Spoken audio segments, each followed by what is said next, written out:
அந்த பள்ளிவாசலுங்கிற அந்த ஸ்டேட்டஸ்லேருந்து இந்த உஸ்மானிய கிலாஃபத் இப்போ 1923 அது வீழ்த்தப்பட்டதுக்கு அப்புறம் அந்த செக்யூலர் ஸ்டேட்டாக அது அறிவிக்கப்பட்டது. அதாவது மத சார்பு இல்லாத, கடவுள் இல்லாத ஒரு இறைமறுப்பு நாடாக அது அறிவிக்கப்பட்டதற்கு அப்புறம் அந்த முஸ்தபா கமாலுங்கிற ஃப்ரீமேசனுங்கிறவன் தான் என்ன பண்ணுற, அப்படி இந்த பள்ளிவாசலை மறுபடியும் சர்ச்சாவும் மாற்றலை, பள்ளிவாசலாவும் மாற்றலை. அவர் என்ன பண்ணுறாரு, ஒரு இதுவாக மாற்றிடுறாரு, ஒரு மியூசியமாக வந்து அவங்க மாற்றிடுறாங்க. இன்றைக்கி அது எப்படி இருக்குதுன்னா ஒரு மியூசியமாக காட்சி பொருளாக வைக்கப்பட்டிருக்கு. அங்கே போனீங்க அப்படின்னா எல்லாமே இருக்கும். அதாவது ஒரு சர்ச்சு மாதிரியான ஒரு கட்டட அமைப்பு இருக்கும், ஆனால் அதே பார்த்தீங்கன்னா அங்கே முஸ்லீம் பள்ளிவாசல் மாதிரியான மிம்பர் எல்லாமே இருக்கும். அது ஒரு 2 கட்ட நிலைமையில் இன்றைக்கி இருக்குது. அதை கூட நீங்கள் பார்த்தீங்கன்னா தெரியும். அப்போது கிறிஸ்தவர்கள் 3 வகைப்படுவாங்க. ஒரு கிறிஸ்தவர்கள் ஆர்த்தடாக்ஸ் கிறிஸ்தவர்கள், அதாவது பழங்கால கிறிஸ்தவர்கள். ஆர்த்தடாக்ஸ் அப்படின்னா பழமையை குறிக்கும்.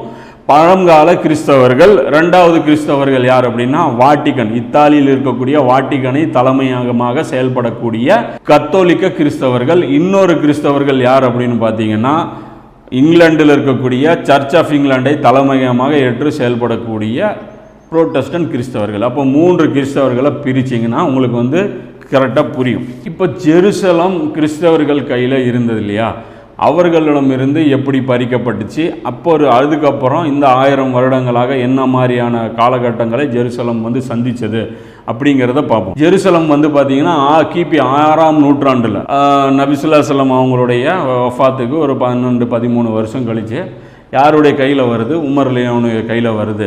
உமர் லியானு கையில் வந்து அந்த நிர்வாகம் முஸ்லீம்களுடைய கையில் வந்து ஜெருசலத்துடைய நிர்வாகம் வருது. இது வந்து பார்த்திங்கன்னா கிட்டத்தட்ட 500 வருடங்கள் முஸ்லீம்கள் கையிலேயே ஜெருசலம் வந்து இருக்குது. இப்போ இந்த காலகட்டத்தில் யூதர்கள் அங்கே குடியேறுவதற்கு அனுமதி கிடையாது. இது வேர்ல்டு டாக்குமெண்ட். உமர் ரலியல்லாஹு அன்ஹு அவர்கள் வேர்ல்டு டாக்குமெண்ட் இன்றைக்கும் வந்து அது வந்து மியூசியம்ல எல்லாம் வந்து பாதுகாக்கப்பட்டிருக்கு. யூதர்களை வந்து அந்த இடத்துல குடியமர்த்த கூடாது அப்படின்னு சொல்லி விதி வந்து போட்டிருக்கிறாங்க. இன்றைக்கி பாருங்கள், இன்றைக்கி இருக்கக்கூடிய சவுதியுடைய பாலிசி கூட எப்படி மாறி போச்சு. என்ன ஆகி போயிடுச்சு அப்படின்னு பார்த்தீங்கன்னா இஸ்ரேல் யூதர்கள் வந்து குடியிருக்கலாம், யூதர்களுக்கு வந்து அங்கே உரிமை இருக்குன்னு சொல்லி ஹலீஃபாவுக்கு மாற்றமான ஒரு ஸ்டேட்மெண்ட்டை வந்து முகமது பின் சல்மான் வந்து அவர் கொடுக்குறாரு. இது வந்து குலஃபாய ராஷிதீன்களுக்கு மாற்றமான ஒரு வழிமுறை. ஏன்னா சலஃபுகளுடைய மன்ஹஜை பின்பற்றக்கூடிய இவர்கள் சலஃபுகளுக்கு எதிராக ஒரு நிலைப்பாடை வந்து டிக்ளேர் பண்ணுறாங்க. ஆனால் சலஃபி உலமாக்கள் வந்து இதை வந்து கண்டுக்கிறதும் இல்லை. இன்றைக்கி வந்து சவுதி வந்து ரொம்ப ஒரு மோசமான ஒரு சூழ்நிலைக்கு போயிட்டுருக்கு.